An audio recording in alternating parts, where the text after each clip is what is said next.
So we'll be starting the session. So as we know, customization is the key to success in every area, not only refractive surgery or any other surgeries, not even in our only clothes and all. Everything needs to be tailored in today's generation. And similarly, even in our refractive surgeries or cataract surgeries or any other surgeries that we know about. So starting on this note, we will be starting our talks. That is, we have a sessions by Dr. Nishant, that is back to surface, perfecting the art of PRK, followed by Rushad, and then followed by the next talks. So Dr. Nishant is over here. I'll hand over the mic to him.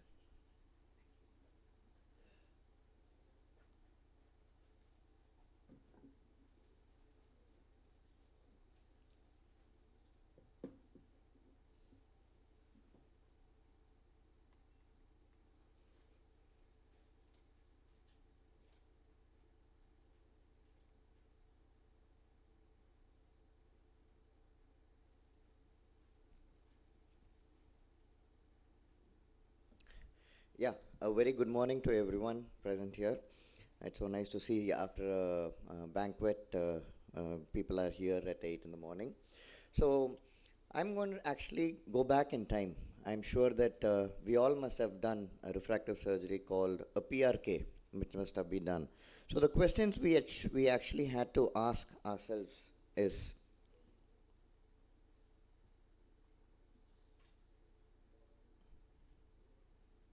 yeah, so why PRK? So it was a painful procedure in those days, and the epithelial removal had to be done either by alcohol or PTK or by scraping. And I think we used to do one eye at a time. We used to do one eye, then patch the eye, wait for 3-4 days, wait for it to heal. The healing time was longer, and it was not allowed to do a lot of dioptric correction. But then, now we start to question, why not PRK? I'm sure that PRK is going to stay in the present, and it is also going to be the future compared to many refractive procedure, because it is not such a painful procedure with the advancements we have, and the epithelial removal has become touchless is what I'm going to talk about, the trans PRK method. We do it bilateral because of the BCL which we are able to put, and very less healing time with more dioptric correction because of the use of mitomycin, and it is actually proved as one of the most safest refractive procedure. So what is the trans PRK? So we call it as actually a touchless procedure because I'm sure that both the epithelial removal and the dioptric correction both is done at the single go.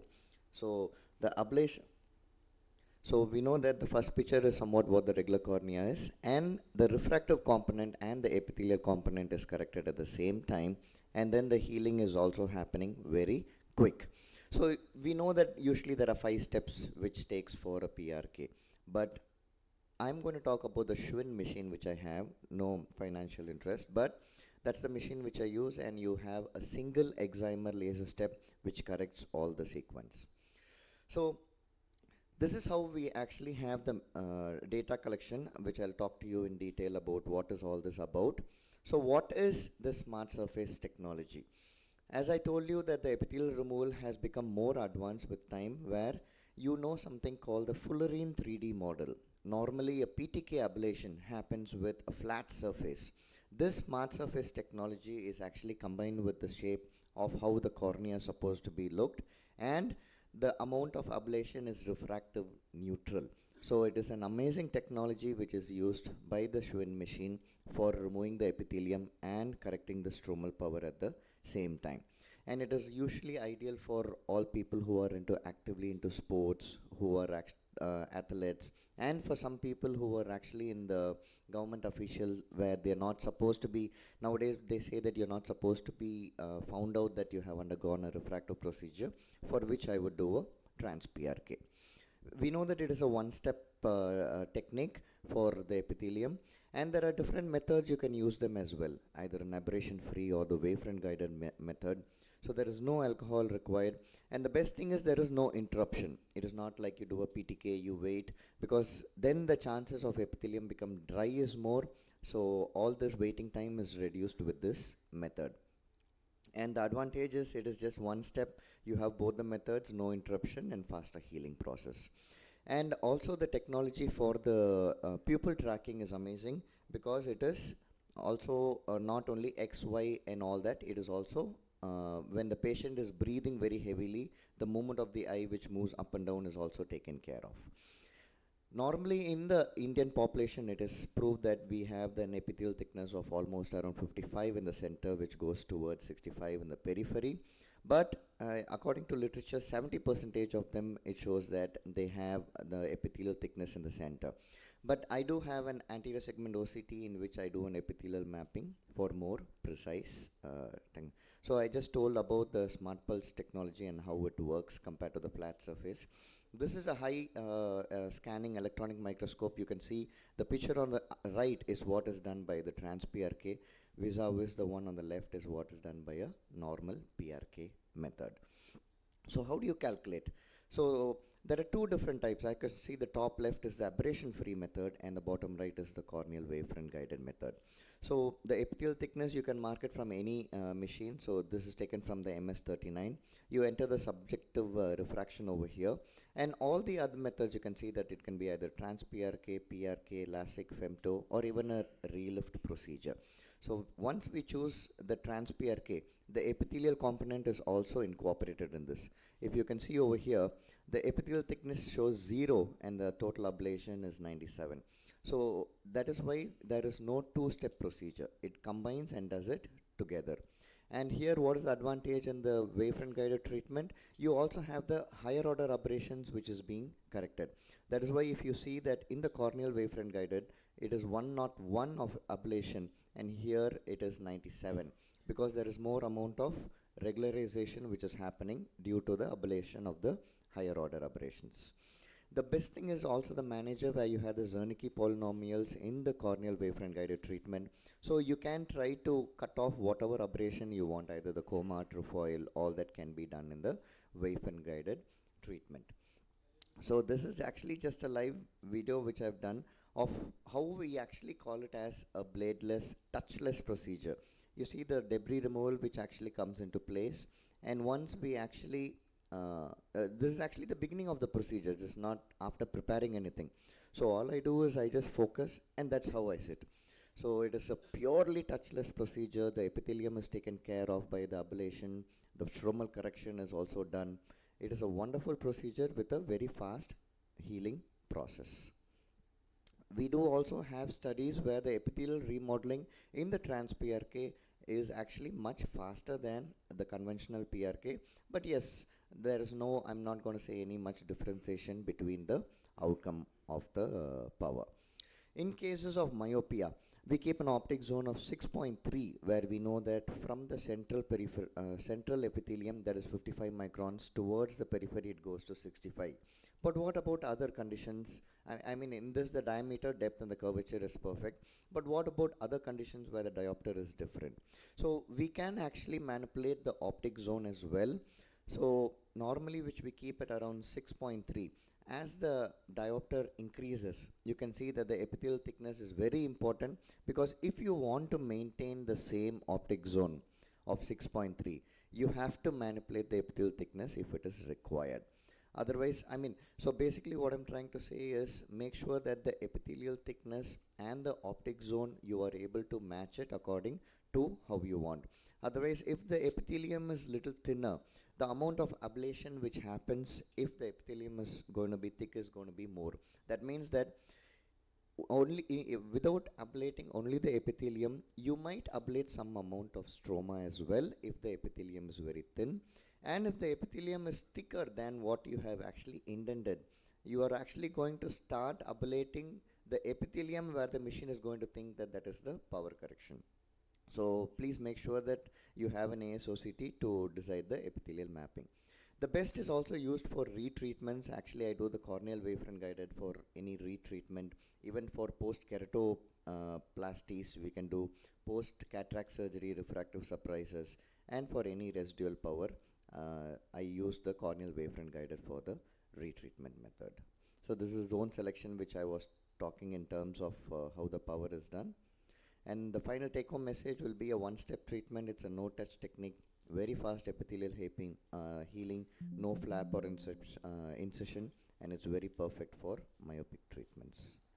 Thank you so much. Thank you, Dr. Nishan. Excellent presentation. One question for you is, are there any case scenarios where you would choose maybe a conventional manual debridement of epithelium over trans-PRK? Yeah, so if we don't have an epithelial mapping, so why I prefer the manual debridement is sometimes in cases of keratoconus when I'm trying to do the trek. So we know that the epithelium is not constant even a millimeter from each other. It's not a gradual thing. So there I remove manually. And apart from that, if as long as you have the epithelial mapping, you can always enter it. If you don't have epithelial mapping and the power diopter is less than 1.5, I manually prefer. I think the epithelial mapping is the key, because sometimes you get islands which are of thicker epithelium or thinner epithelium, and then it's not a uniform removal. If you're doing a trans, then it's better to go with a manual only in those Correct, cases. correct. But does it make a difference in terms of higher power of more than 3 or so by keeping a standard at 55? So I'm not very sure, but when you see that on the epithelial map, then you're tempted. I've had a few scenarios where I've changed my plan from a trans-epithelial to a conventional because of having an epithelium that's irregular. Epithelium tends to be quite dynamic, so at times you can get that, and you may have to change your plan. Dr. Audrey, would you like to? I would say especially after retreatments, if you have previous, if you're doing a ablation and you have a previous refractive treatment, then you're going to most likely have a thicker epithelium, and you have to be really quite careful, I would say, with this, just because of, what of course has been mentioned. And I did a bunch of trans-epi PRK in the past, and I actually have gone back to just manual ablation because I feel that it's more accurate in a sense of knowing exactly where you are. Of Even course, with the epithelial mapping? well, yeah, I mean, if you have the epithelial mapping and everything looks absolutely pristine and it's not a, retreatment of sorts, then I think it's all right. I'm not a huge I don't do a lot of PRK. I'm actually not a huge PRK fan. I know that will go against a lot of what other people do. However, I use it mostly for enhancements, and that's probably why. Thank you, Dr. So I'd like to welcome the next speaker. Dr. Rushad Shroff will be talking about customized lasers for the normal and complex cornea.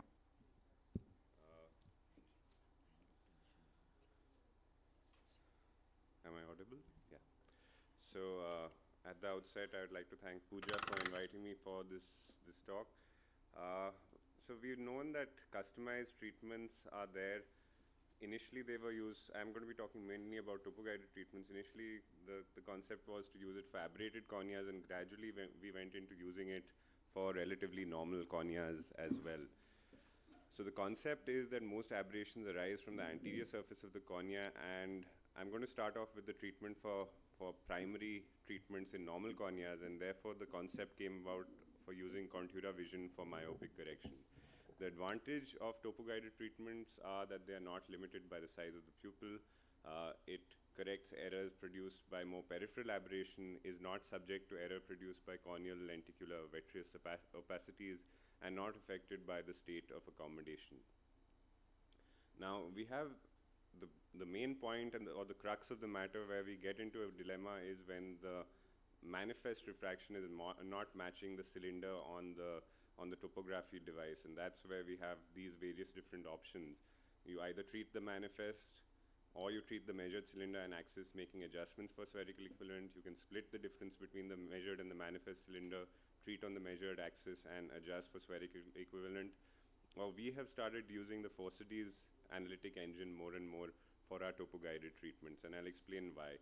So Faucet's is a planning software that uses geographic imaging systems to analyze the 2D corneal topographic treatment image produced by the Contura planning laptop, and it pulls out detailed information about this. Now, the main concept of this is a talus. A talus is a secondary elevation that is present on the primary elevation. If you see these darker areas in pink in the middle image, those are the taluses that are present over the primary elevation. So the Faucet is actually the place where it scores over other things. It makes it very simple. The engine actually tells you kind of what to do, and we'll go through a planning of a few cases on this.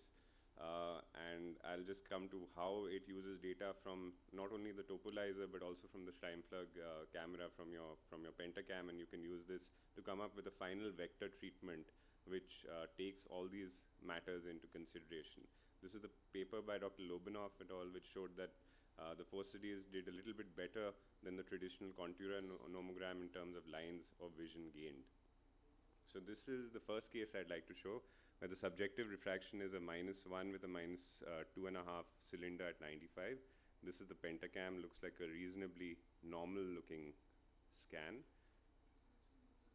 And the topography shows an astigmatism of -1 diopter in the right eye and -0.4 in the left eye. This is the planning system of the Phosides. You can feed in the target refraction, which would be 0. The manifest refraction can then be fed in, which we saw was -1, -2.5.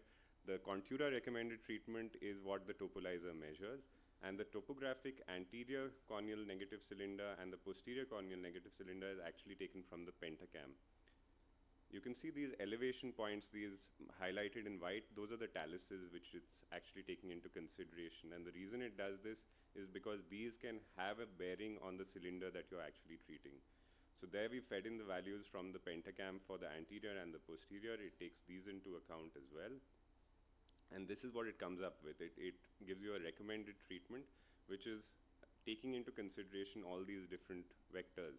So if you can see those arrows on the left side of the screen, the manifest refraction astigmatism is shown in the yellow arrow. The internal astigmatism is shown in the red arrow.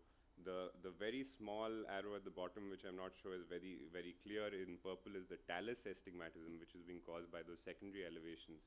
The corneal astigmatism is measured in the green. And then it creates a composite, which is the final treatment, the final magnitude and axis that the treatment should be applied based on the vector analysis. And in this particular patient, in the right eye, we went ahead with what the Phosides actually recommended. And you can see this is the ablation profile that it's actually recommending.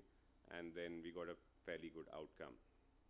The second case is that where the subjective refraction, it's a purely cylindrical power in the right eye. The K1, K2 on the pentacam show about a difference of about 4.7 diopters. In the left eye, again, it's showing about 3.9. And the rest of the scan looks fairly normal. This is on the eye trace system, looking at the refraction, that the tracy refraction is showing a little bit of a higher cylinder in both the eyes. The topolizer refraction is this. It's showing a -0.78 with a -5 in the right eye and a -0.64 with a -4.83 in the left eye. So here again, we looked at the Phosides planning system. This is the composite that it gave. The axis of the cylinder was generally matching closest to the subjective refraction, and that is what we finally went ahead with. And this is just a summary of the two. This outcome, you can see, we ended up with a 0.62 plus cylinder at 26 degrees in the right eye. The left eye was a little bit off that treatment. However, the patient did have 6/6 in both eyes. This is the post-op eye trace refraction. This is yet another case. These slides are courtesy Dr. Gaurav. So this is a patient with a -2 sphere, -2.75 cylinder in the right eye and a -2.5 with a -1.5 in the left eye. This is the pentacam of the patient. Now here the axis difference between the manifest and measured is about 17 degrees. And this is where the Phosides actually flags this. It tells you that, look, it's probably better to stick to your wavefront. So it's actually telling you this. It's mentioning Phosides recommends converting to wavefront optimized in this case. And that is what we eventually, I think Dr. Gaurav eventually did do that in this case. And he had a reasonably good outcome. So the Alcon nomogram suggests the difference should be less than 10 degrees if the refraction cylinder is less than 2 diopters. The Phosides itself in this particular case recommended switching to a custom Q or a customized treatment, which gave a good outcome. So probably when you have a high variation, it would still be better to stick to the manifest cylinder, and the Phosides makes it a little easier because it tells you what to do. So burning question, we analyzed our data of topo-guided versus a wavefront. We did one eye wavefront versus one eye topo-guided, and we didn't really find any statistically significant differences. You can see the sphere, cylinder, MRSE corrected and uncorrected visual acuity was not statistically significantly different in the two groups. Again, the Q value or the asphericity was not found to be statistically significantly different. And the aberration profile, though there was a trend in some of the aberrations, we did not find any significant difference in this. Now coming to abnormal corneas like keratoconus, where we combine lasers with cross-linking, we have to understand that the laser here is a regularization procedure. You're not trying to actually treat the refractive error. So these are the various different treatment algorithms. You have to see that the corneal thickness is above 450 microns, and that's where you can actually combine either intact rings or intracorneal ring segments or PRK with cross-linking. And these are the various different protocols which have been described in literature to kind of do topo-guided treatments. We have the Alcon system, so I'm going to be talking about a couple of cases that we did on that. This is a 26-year-old lady with a refraction in the right eye of a +1, -5 cylinder at 60 degrees with a best corrected of 6/12. We stuck to the topo-guided. It's important to have good quality scans. You exclude the scans which are not of good quality. There should be good enough exposure. You have to make sure that the nose and the eyebrow are not blocking the points that the machine is measuring. So the first thing is to set the sphere and cylinder to 0, and you can see that there's still some amount of ablation. There's a maximum ablation of 43 microns and a central ablation of 24 microns. Even when you've set the sphere and cylinder to 0, that's just for regularization of the cornea. We gradually increase, so what you do is you try to treat the cylinder as much as possible, and you see that you're not exceeding a maximum ablation of about 50 microns. And you can see that there's a difference between the central and maximum about 15 microns, which would induce about a diopter of myopic shift in these patients. And we gradually went up on the cylinder, making sure that we did not cross the 50 microns limit. So this is the post-operative result of this patient. You can see that the topography has got much better in terms of the regularization, although the corneal thickness obviously has reduced a little bit. TREC is something that the group from Narayan Nethralaya has published on. It's customized removal of the epithelium and a little bit of stroma. This can be achieved on the Schwind platform, where you actually just shave off a little bit of the stroma in the cone area along with the epithelium, and that tends to work well. After that, followed by a cross-linking to regularize these corneas. To conclude, topo-guided treatment provides excellent results, especially in high astigmatism. It shows, in our study, it showed a trend towards lowering induction of high-order aberrations, though this was not statistically significant. Forcides made the whole planning process for topo-guided treatments easier, and topo-guided treatment combined with C3R is a useful modality in corneas with adequate thickness, although it is, sometimes you do not get exactly expected results, so you have to be a little careful which cases you choose for this. Thank you. Thank you, Dr. Shah. Excellent talk. Couple of questions. One is Forcides something that you that is by default now for all topo-guided cases, or do you go for it when you have some variation between manifest and topographic astigmatism? No, so if I'm doing topographic guided treatment, then I go for Forcides. I generally do use that because, like I said, it makes the whole planning a lot easier.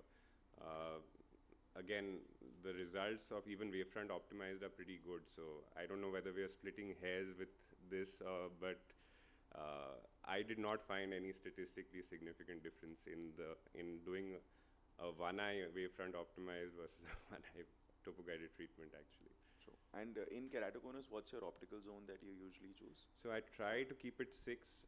I do drop it down to 5.5, but it's basically for seeing how much tissue you can spare. You'll vary it according to that. I wouldn't go less than 5.5 in the optical zone if possible. So I would not, if I have to reduce it less than that, then I would stick to just a C3R and not do a topo-guided.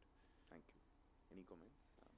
Just very, excuse me, very nice presentation, and also, sorry, also nice to see. I also have found no significant difference between wavefront for routine eyes. Yes. Wavefront optimized. Yeah, these were routine eyes. Yeah, exactly. And where topography guided, of course, shines in a sense is that it helps. It's improvement, not perfection. is with those irregular corneas. So thank you. So next we'll have Dr. Panna, who will be talking about the modern day lenticular extraction techniques and how to get 20/20 on day one. Thank you, sir, for the kind introduction.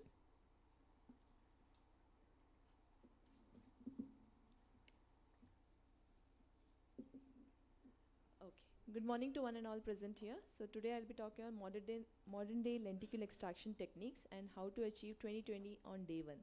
So as we know, there are multiple lenticle extraction based techniques present right now and the machines. That is basically, it can be either a Smile, Visumax 500, Visumax 800, AIOS, Silk and Zymer. There are multiple machines available. Next slide. So I just summarized what all each of the machines, what is the difference between the machines available. So some of the machines do give cyclotorsion, but whereas some others do not. So it's tabulated in this table. But the main difference that you can see is the side cut. So the lenticle side cut is there in case of Visumax, in case of Silk, but there is no side cut in case of your AIOS and in case of your Zymer. So it's not just about energies when you're trying to customize it. As we know, customization is the key to better 20/20 vision nowadays. So while customizing, you have to customize the spot size, track distance, and pulse energy, all the three. And you have to make sure what is the cumulative energy. Cumulative energy is nothing but the energy that is required for the ablation. So how do we modulate these energies? So let's look at an example. First, there are two patients, similar power, similar topographies, underwent Kleck's procedure. But during the operation, there was one patient who had a little tough dissection, whereas the other one was very smooth, provided both of them were done on the same platform. So the first one was, as all of us are seeing, the first I1 is having a tighter dissection when compared to I2. And similarly, even on post-op day 1, the first patient had a suboptimal visual recovery compared to the second one.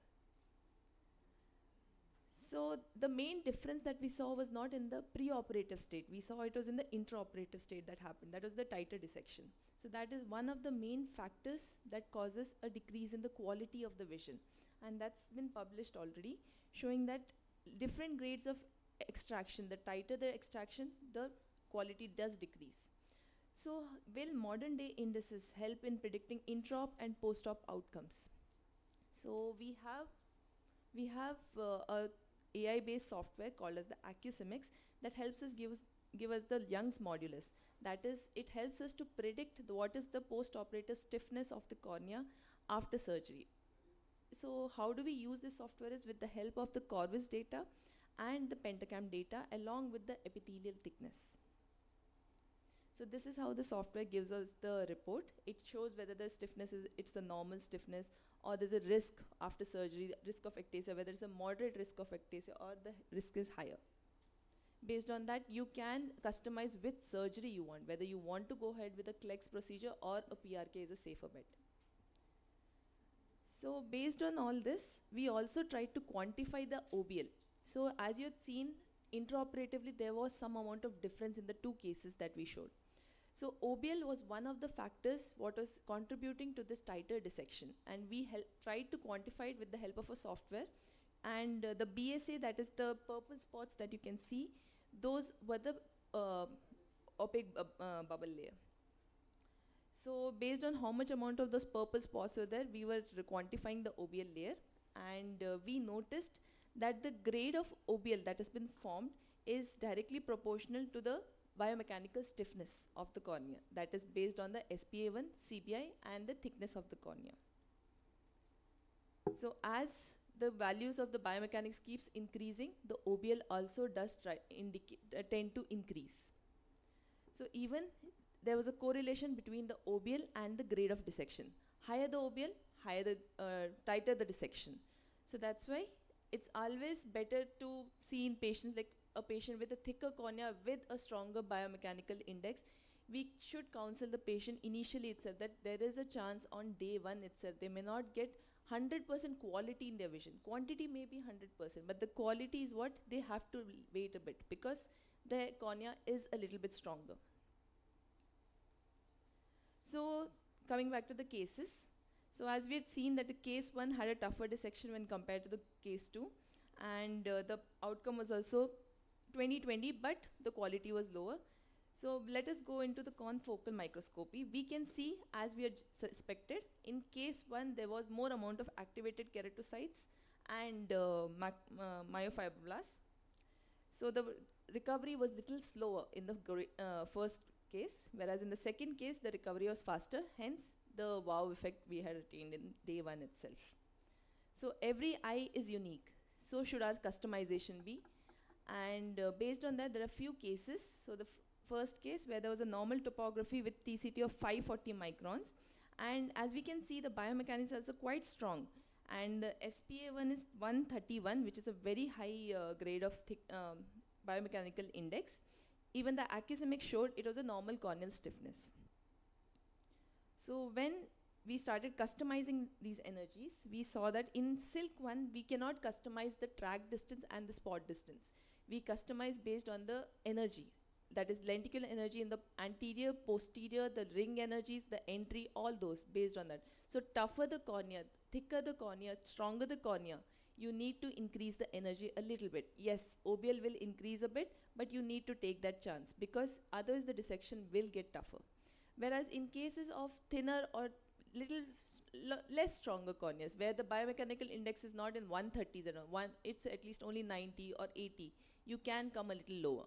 You can reduce your energies. The second setting is that of AIOS, where we can change the energy settings based on the energy levels, spot distance and track distance. So similarly, coming to case 2, as I just now said, where the biomechanics is not that strong, it is coming to the borderline mechanical indexes.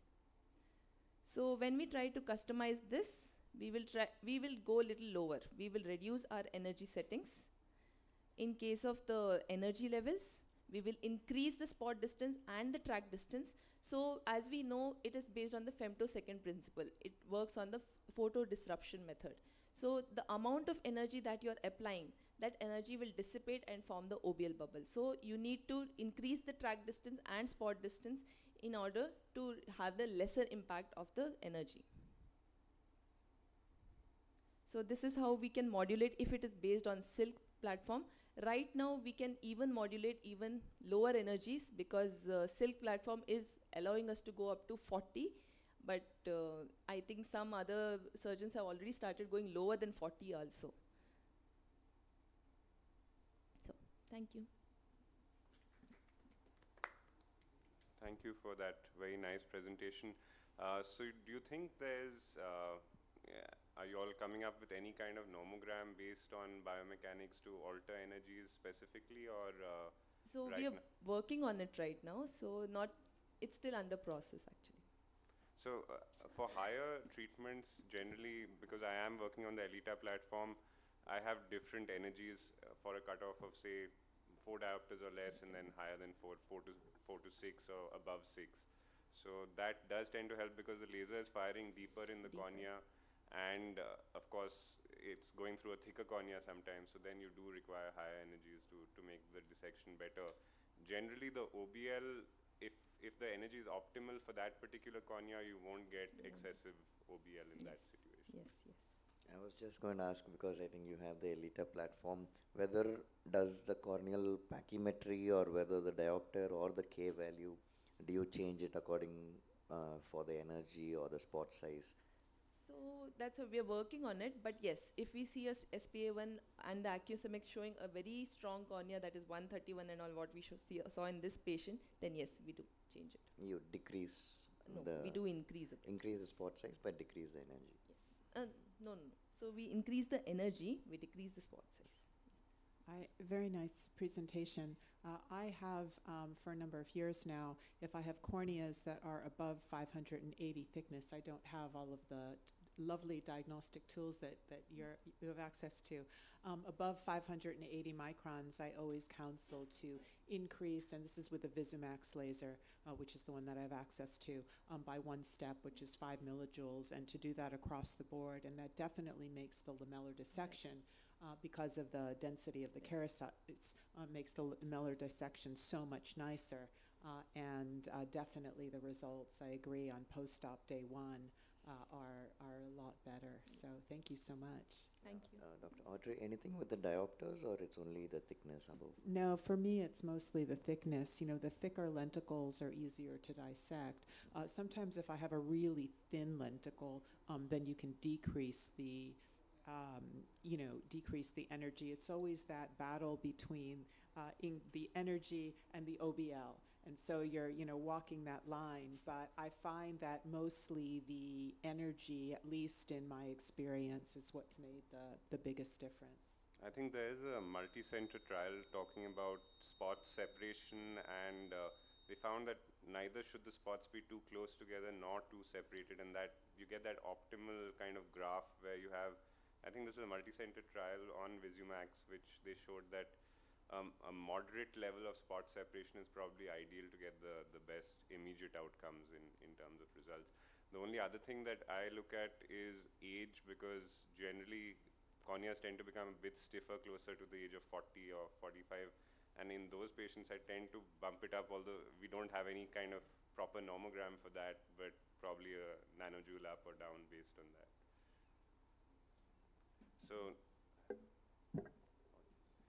So I'd like to invite Dr. Audrey, who's the keynote speaker today, who will be talking about the use of YAG laser for treatment of epithelial ingrowth or implantation in post-laser vision correction.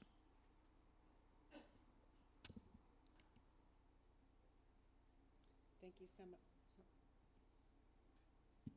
Thank you so much for the invitation. It's just a cute cat, and I really like cats, and so that's the only significance there, none other. And my slides, let's see, are not advancing. There we go.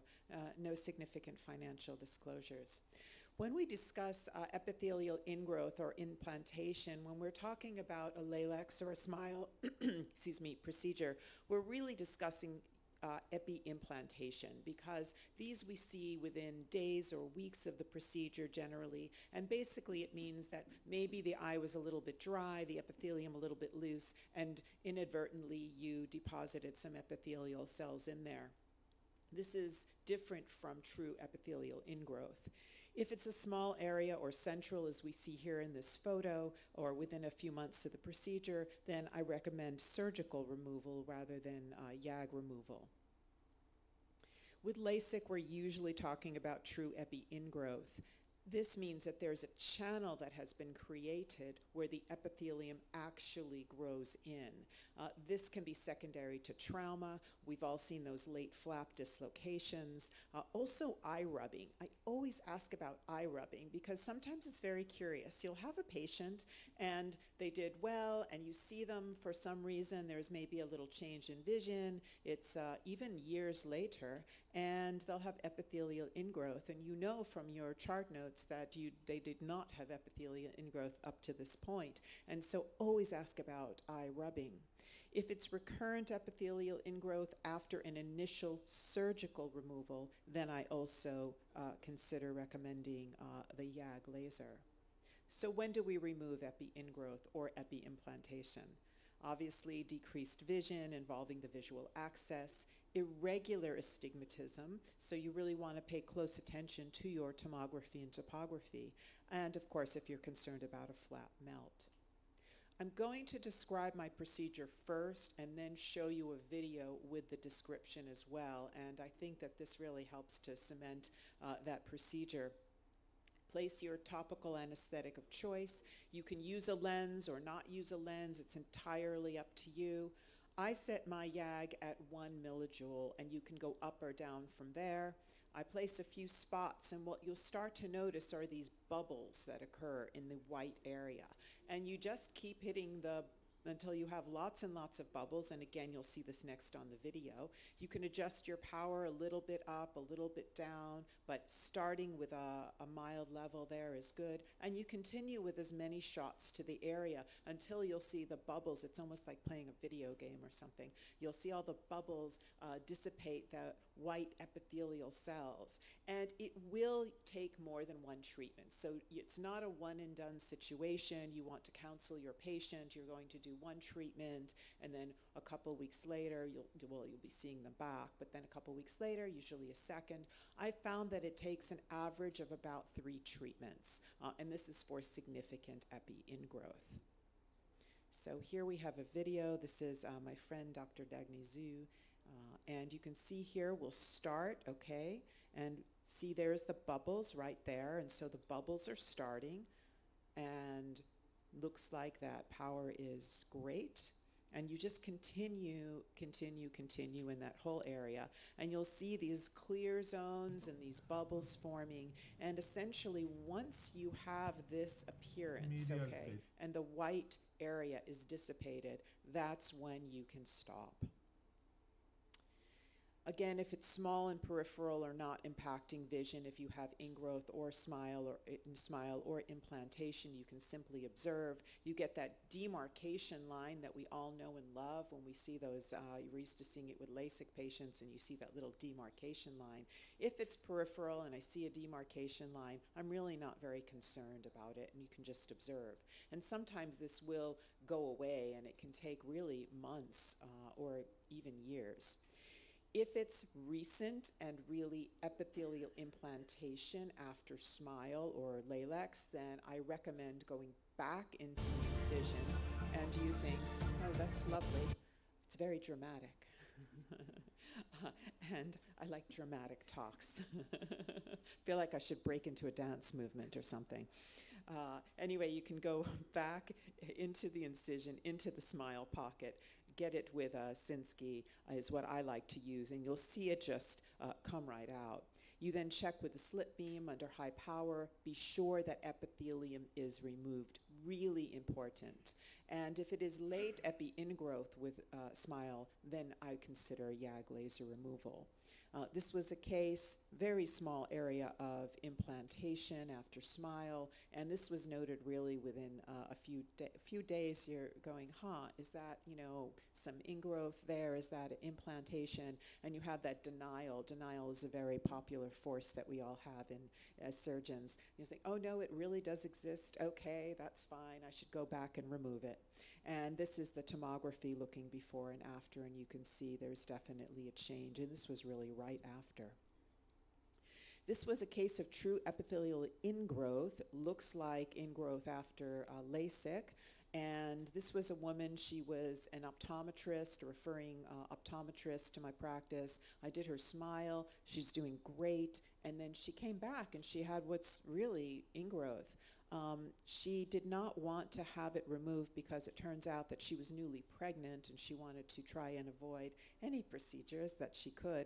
And so we opted for YAG treatment, and you could see the before and after one YAG laser treatment, a lot of that has dissipated. It did take about 3 treatments for that to resolve. And for these peripheral epi ingrowth cases, I find it's really, really helpful.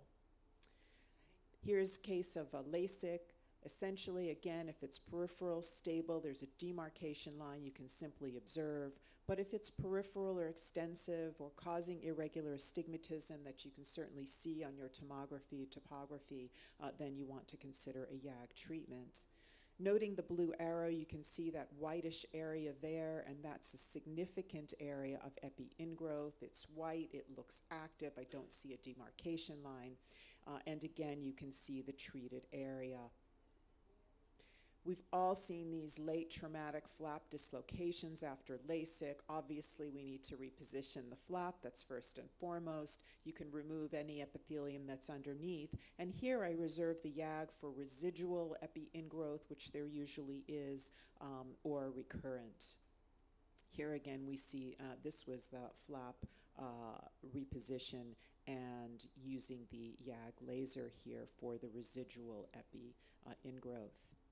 Postoperatively, I use a steroid TID for a week. I follow up in 1 to 3 weeks, and then again, you need to repeat the treatment. So you want to make sure to counsel your patient. It's not a one and done situation.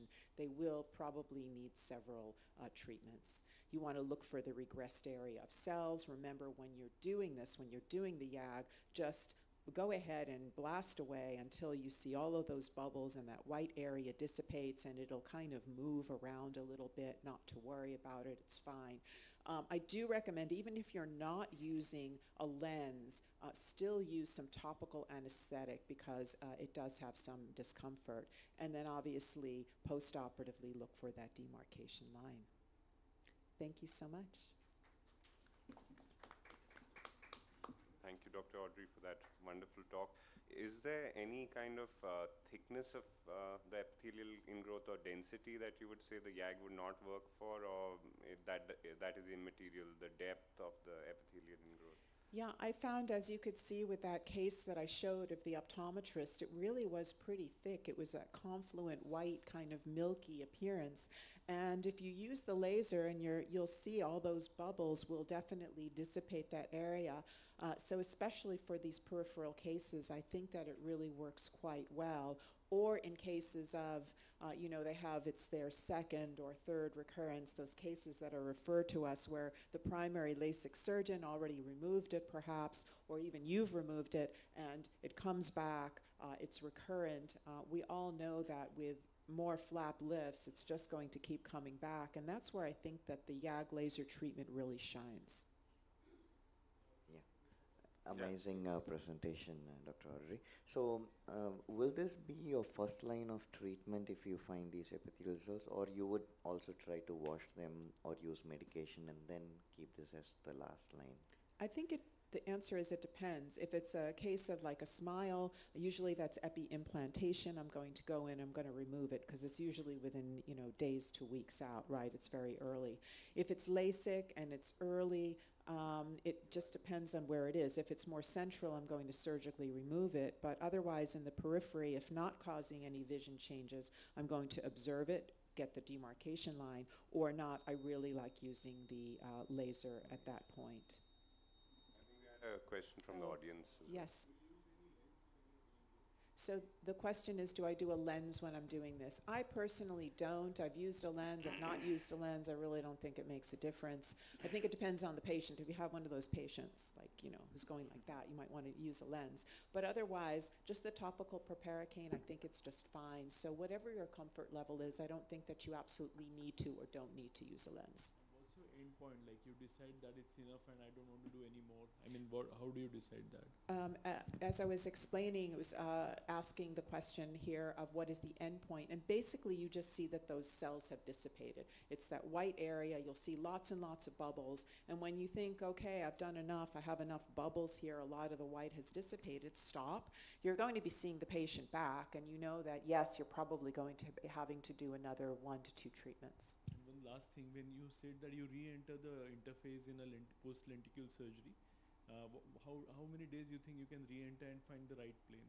So the question is, how many days can you enter and find the right plane? I'd say up to several months. So up to about 3 months, I think it's not really a problem. Beyond that, I think it's more significant. So I guess the thing is to make sure the patients are coming for their post-ops, especially early on, because again, if it's really, if it's a smile or lenticle procedure, and it's usually epi-implantation, you're going to see that early on. If it's peripheral, it's more likely to be epi-ingrowth, and then a YAG can work.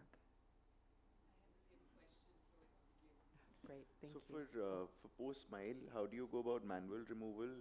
If you have a central island in the visual axis, what is your approach? What is my approach for that? I go in with a little Sinskey hook. Okay. Okay, and so I just basically go in, and then you'll see, you'll be able to kind of hook those cells and just simply drag it out. You can also use your lenticle forceps, that's another method too, or that, spoon dissector. But I find I just go in with a little Sinskey very, very gently, right, because we don't want to be disrupting those cells there, well, the good cells, right? We want to get the epithelial cells out. But I just go in, and you can see, and you'll like just catch it, and then you can either just drag it out with a Sinski, or you can go in with your lenticle forceps and simply take that out. But then you want to really make sure afterwards that all of the cells have gone, that you can see, and also make sure that, that the cornea is hydrated, because probably what happened is you had loose epithelium, you dragged it in the first place, and so you want to make sure that you're not going to be dragging more in and then chasing your tail. Thank you so much. Since you do lenticle surgery, I want to know that in a decentered lenticle, have you ever had any experience of doing a trans PRK to treat the aberrations and centering the treatment post lenticle surgery? I actually Because I have one or two cases of a superior decentration, and contemplating how to treat them. there you can consider, that's where you could consider the topo-guided treatment. Yeah. It just depends, but yes, definitely topo-guided. I would still look at the epithelial map if you Yeah. could, because yeah, it can be done. Transepithelial can be done, but like I said, it depends. If there is hypertrophic area of epithelium, then that may interfere a little bit. So that is something that we need to look at. Yes. When you are manually removing those ingrowths, are you using mitomycin C Mitomycin C for? on the bed for some time? Surgical removal of In the ingrowth. surgical removal. No. So any role of mitomycin C to prevent recurrence again? No, I don't really think, mitomycin C can prevent haze, right? It can prevent subepithelial haze, but not indicated for epithelial ingrowth. Okay, thank you. I don't use alcohol either, no. Usually just a normal Sinski can do it, or those lenticle extraction forceps are really helpful too. And you Yes, said one. the energy is 1 millijoule. How do we know sometimes while hitting that we might need to increase the power or decrease? Because you won't see bubbles. So that means you Yeah. increase. And when do you know that the power is too high? You'll see it'll be like a blast. It'll just look Okay. like, fireworks, sparks are flying. That's a little dramatic. It's not really like that, but it's a little bit more dramatic, and I don't really like too much drama. Okay, I'm kind of drama-free. Drama-free zone. Yes.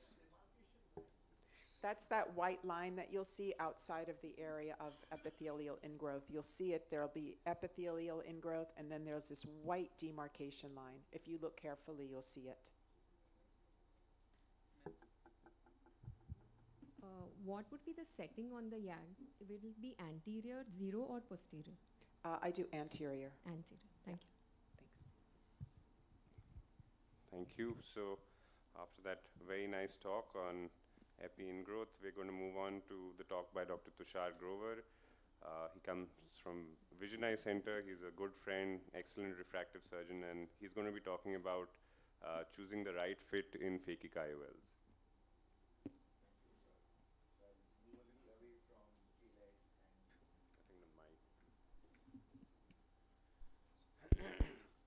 So moving slightly away from KLEX and LASIK for a bit.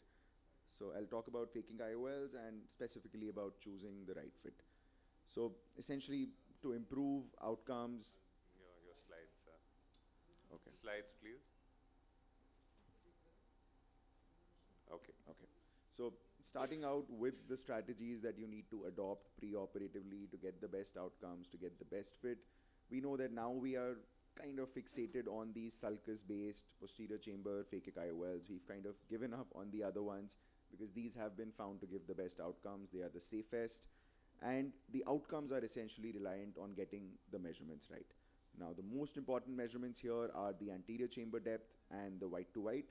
The anterior chamber depth, it's important to measure it from at least 2 different instruments. We use the optical biometer and the pentacam, but any two different instruments to give you a good idea, and in case there's any variation, you can verify that. Even the white to white, it's important to do it at least from 3 different instruments. Another instrument that gives us a good guideline is using the manual measurements from the inverse Scheinflug image that you get from the pentacam.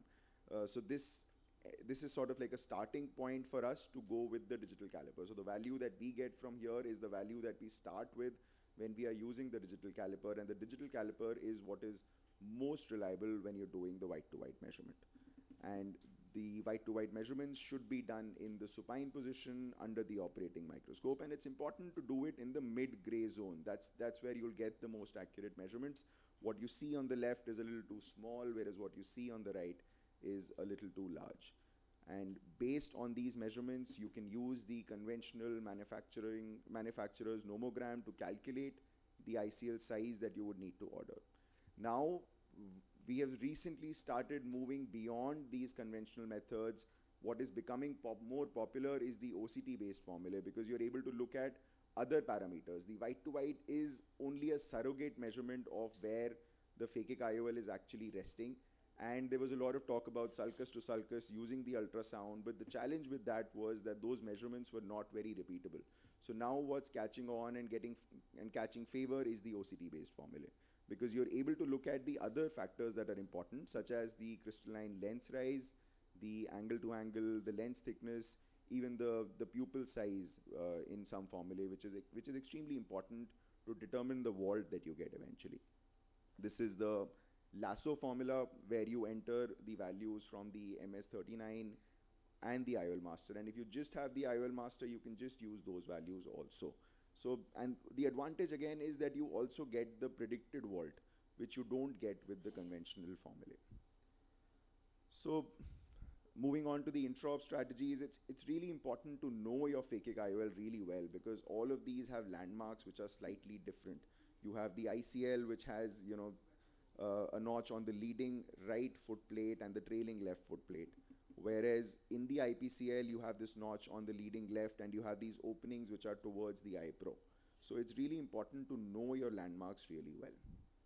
The IPCL or most of these Indian phakic IOLs are very easy to load, whereas the ICL has a bit of a learning curve where you need to sort of bring the ICL into the hub of the cartridge, and it's important to kind of pull the cartridge away rather than pull the ICL with the forceps. When you're injecting as well, some things are important.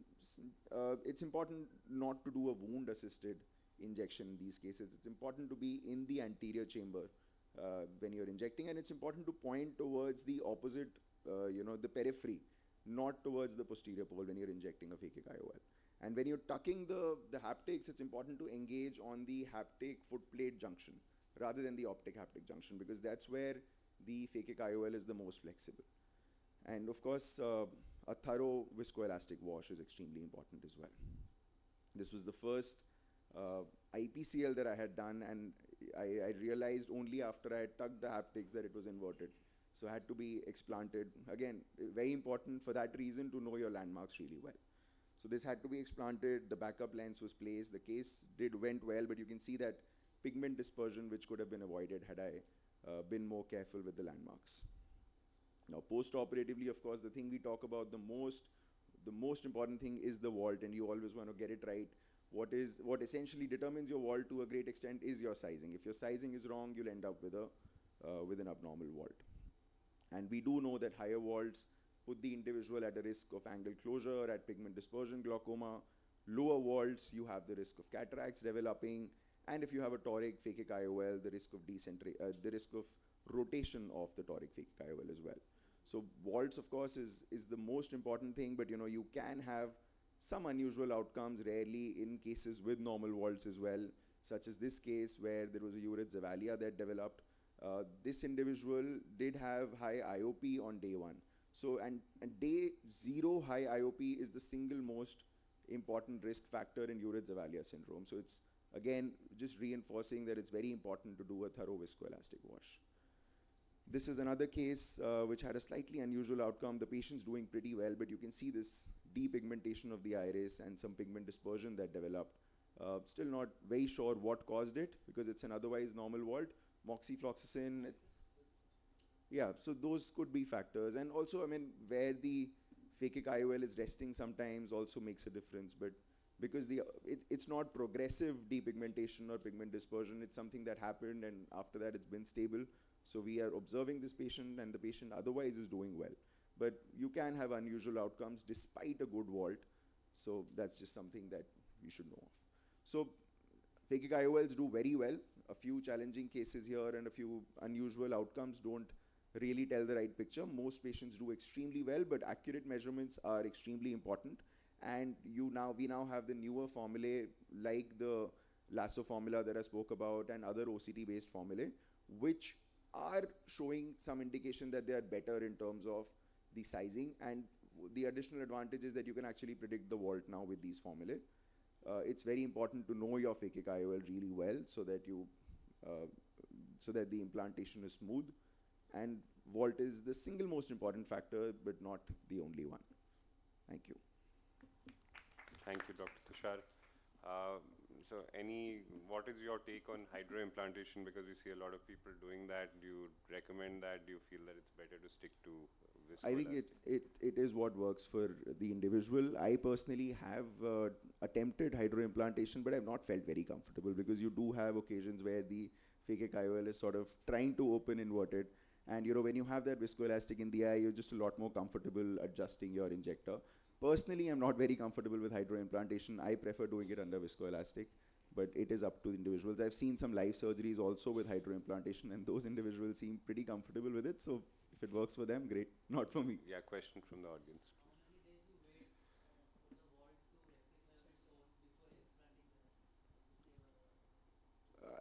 I wait at least a week if you have a high vault because of the residual viscoelastic. Sometimes under the phakic IOL you can have a falsely high vault to begin with.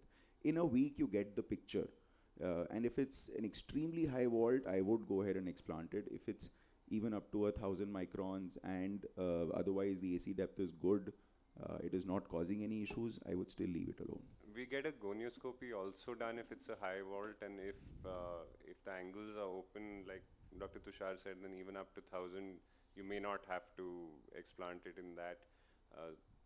Generally, the vault does come down over a period of time in these cases to some extent. But that maximum shift is in the first 2 to 3 weeks. After that, it stays fairly stable. At least, because initially you might not get the right picture.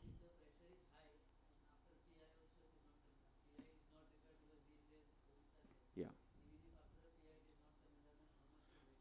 So one of the most important things, immediate rise of IOP is usually viscoelastic that is left behind. So wait it out for, like I said, at least a week to 10 days, and that gives you the real picture. Otherwise, it's important to identify what is causing the IOP rise. Is it anterior chamber shallowing because of a high vault? If it is that, then you have to explant. There is no other option. Other than that, if it's any other cause, like I said, most commonly viscoelastic or possibly steroid response, you have to try and identify that also and take the appropriate action.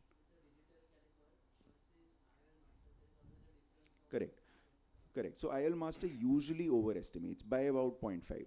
So I found the pentacam readings to be a little more concomitant with the digital caliper.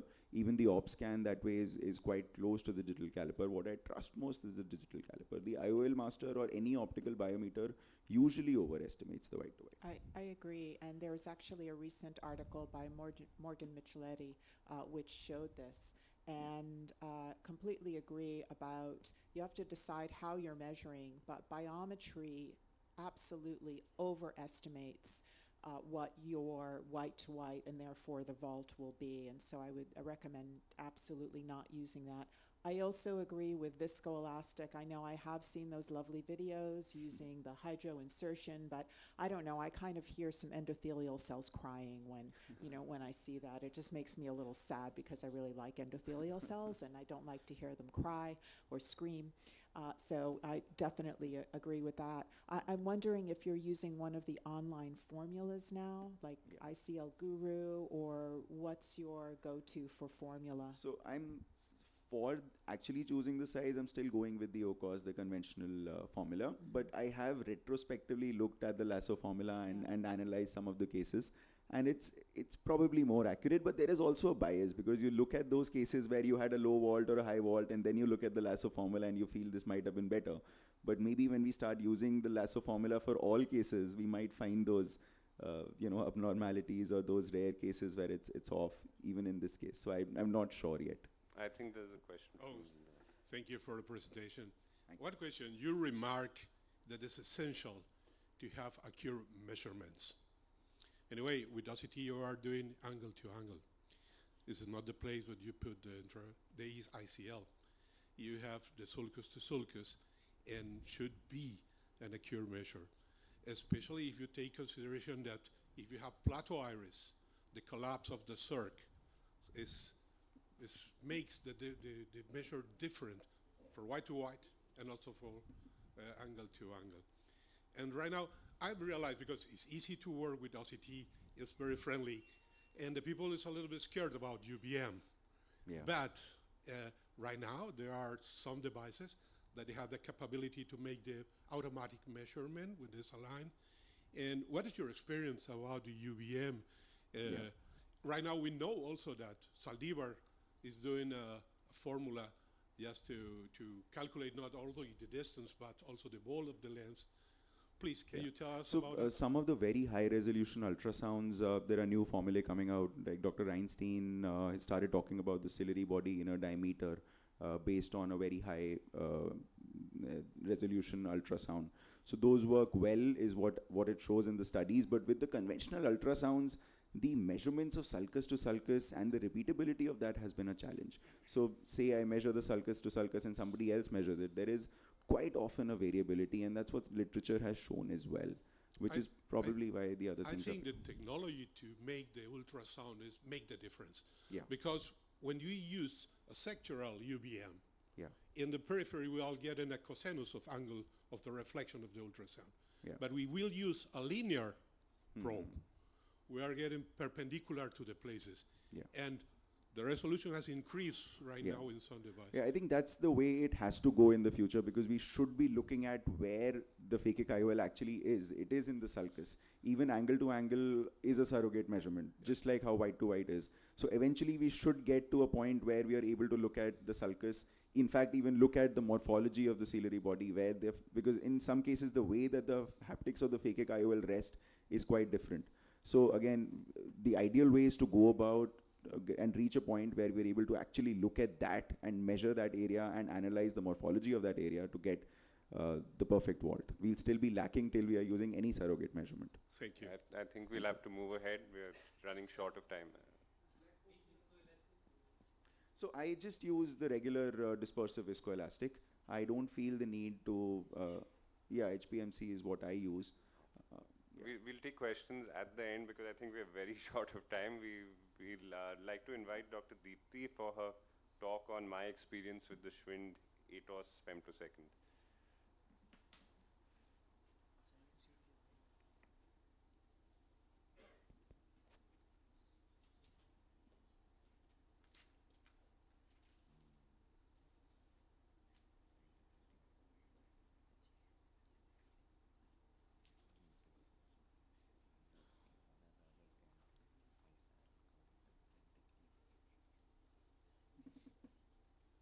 Can we have the slides, please?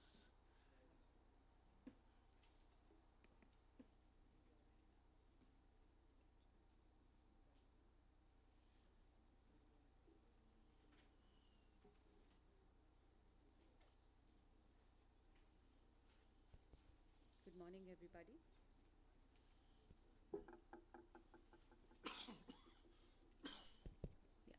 Am I audible now? Good morning, everybody. So today's topic is about Schwind AIOS. So as we already know, we're now moving towards customized treatments to specifically correct ocular aberrations. And if we look at this refractive surgery revenue by product category, we know that femtosecond lasers, it occupies a whopping 44%. And although very close, the lenticule extraction procedure rates are very close to the flap procedures.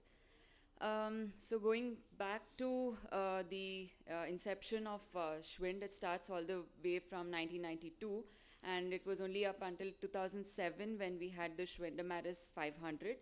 And then in 2013 we had the 1050 RS, and now we have the we have the Schwind AIOS. So coming to the Schwind Amaris AIOS suite, it has a concept of low energy of femtosecond lasers That means it uses high energy pulses, which is in the range of 4 to 15 microjoules, but it has low frequencies and it causes cavitation bubbles which causes it to expand, and it disrupts the tissue by mechanical forces. So this was how it was conventionally done compared to what is now presented by Schwind, which is the lower energy model. That is, it uses a high pulse repetition rates and low energy pulses. So that means that the tissue cuts are more precise. So the AIOS intelligent femtosecond laser can be used for both the lenticule extraction and the flap creation. So the diagnosis, so we first calculate the pupil center and the corneal vertex. That's measured by, it can be either measured by the Schwind series or the MS39. And the planning is next done by using this data from Sirius or MS39. So on the system, we can see that the green crosshairs that are present, so it tells us about the torsional deviation. And then we have the eye tracker that detects and displays the pupil center, and we have the yellow crosshairs that tells us about the target position. That tells us about the offset from the pupil center to the corneal vertex. So the cyclotorsion is achieved by importing the data from MS39, as I mentioned. So the SEC is a static cyclotorsion check that's acquired for accurate centration. So only after that is done, we will be able to enter the data on the AIOS platform. So here we can either plan for the flap-based or the lenticule-based. So after entering the patient's data, we can enter the lenticule parameters or the flap parameters based on the surgeon's choices. So here we see there are certain parameters that are in yellow and certain in gray. So the ones in yellow are the ones that can be edited. That is the patient's refraction, the pachymetry, and the K1, K2, which is most of the times that is taken from the MS39. So here we see a surgical demonstration. The lenticule dissection is being done, and the lenticule will be then extracted. So the energy offset, it varies from 90 to 120 nanojoules. So it's seen here in this picture. The edge cut is around 95, and the anterior cut is about 85.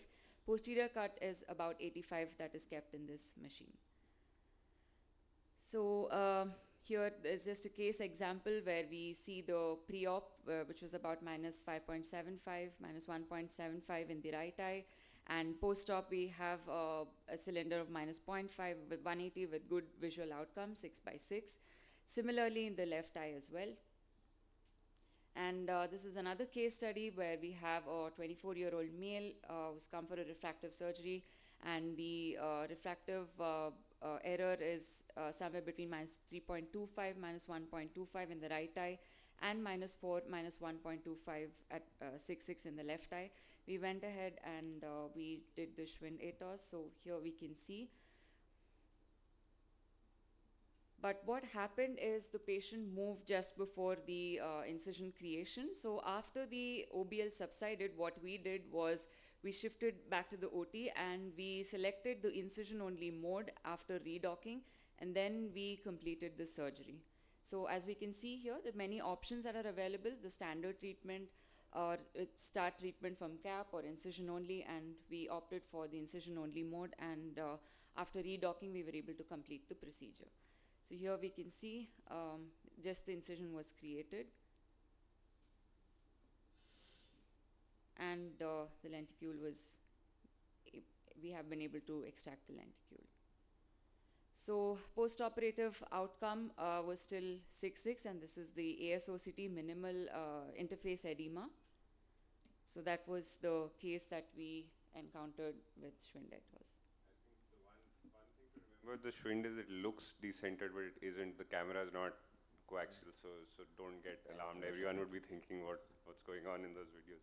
Please, So, question from I the tried doing incision only in my case, where OBL was patient, because of some vacuum issue, the suction was lost. But I got into the wrong plane, I just could not finish it, and I just abandoned and did PRK later. But you have shown that you waited for OBL to go, then decentered, and then probably that's the trick to do it. Because when I did without OBL, I had to stop the tracker because it was not tracking, and OBL was there, and I did incision, and as I expected, it was not in the exact plane. I've had a similar case. This is where we have learned the lesson from, where we just right away went ahead and did a incision only. But whenever there is OBL, you have to understand that it doesn't allow the auto centration along with the MS-39, so that you're just doing it randomly, like you're just thinking that this is the center and you go ahead and make an incision. That's when the right plane is not created. You have to struggle, find the anterior and posterior plane, or sometimes you're not able to. So since then, whenever there's a suction loss, we always wait for the OBL to disappear and then only redo it. How long you wait, an hour or so? At least 2 hours. At least 2 hours. Is there any particular step in which you would decide that, okay, I can continue, or should I wait 2 hours? Or sometimes we say that, no, we have to wait for a month or two. We postponed it. If there is a suction loss in somewhere middle of the anterior cut, which is the cap cut, then I think that's when you don't go ahead and redo any surgery and you convert it to PRK. Okay. But traditionally you're supposed to wait for a month or two, but what we do is we start our patients on steroids, high dose steroid, and we wait for a week or 10 days, and once the edema is subsided, we repeat a topography. If we see there is no change in the topography before the first surgery and today, let's say after 10 days, then we go ahead and do a PRK at that point of time. Because a lot of patients, sometimes they don't want to wait and we have to come back with answers. And I have had a suction loss, and if I'm abandoning the surgery for PRK, I iron the cap so that little bit interface edema will go away, and that's when So if it's in the initial step, we can actually continue. Yeah. So every machine is different. Smile has step-by-step circle software. AIOS has 3 steps. You can either redo the entire surgery, you can only create the cap, or incision. Oh, nice. So you have to understand the machine, and at this point of time, Silk doesn't have a rescue mission. So that's the. And how much seconds is the AIOS? The laser time is around 30 seconds, but the docking and everything takes around a minute.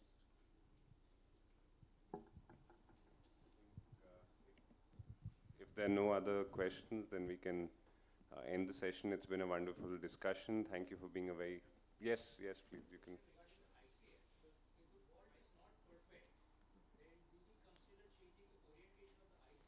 You can do that in a spherical ICL. So if you have a higher watt, sorry, it's the other way around. You can rotate it vertically to bring it down a little bit if it's a higher. From horizontal to vertical. From horizontal to vertical if it's a spherical ICL. In a toric, you can't really. So in a toric, when you're sizing, there are some refinements that you can do, in the sense that if you have a high AC depth, you can, and it's a borderline sizing, you can potentially go one size higher so that, rotation doesn't happen. Those are slight refinements that an individual kind of adapts to when you are doing it. Dr. Tushar, you said that we do the white to white and lying down. Any particular reason? Because I've been doing it in sitting. It's just good to do it under the operating microscope is what I feel. So okay. And very nice tips of you saying don't do wound assisted and go inside. Yeah, One thing what I realized is we are keeping the second instrument inside. What I realized is these are not patients who we can tend to damage. So I always hold it outside, and it's only my ICL which goes inside, because invariably if they move, it is the anterior lens capsule which. Absolutely. Yes, Arun Kumar sir. So it's basically so like I said, one of the things that I use is the inverse Scheimpflug image from the Pentacam. So that gives me an idea of the white to white. That's where I start with my digital caliper, and then I basically look for the mid limbal zone. Going too corneal is again you getting a smaller white to white. So just the mid limbal zone is where you get the right measurements. Okay, thanks.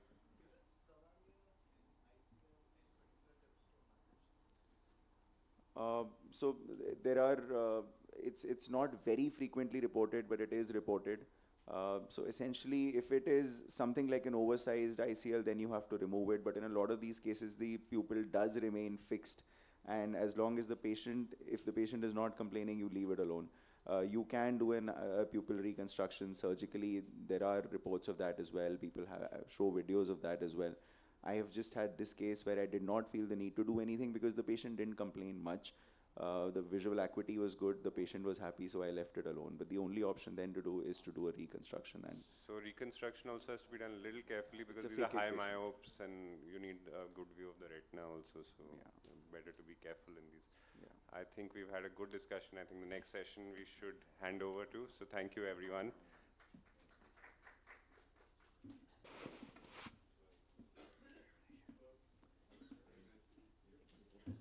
Group photo. Yeah. Pooja with our instructor. Pooja.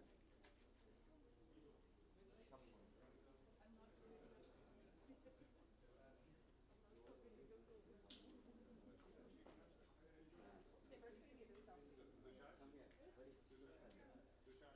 Ready?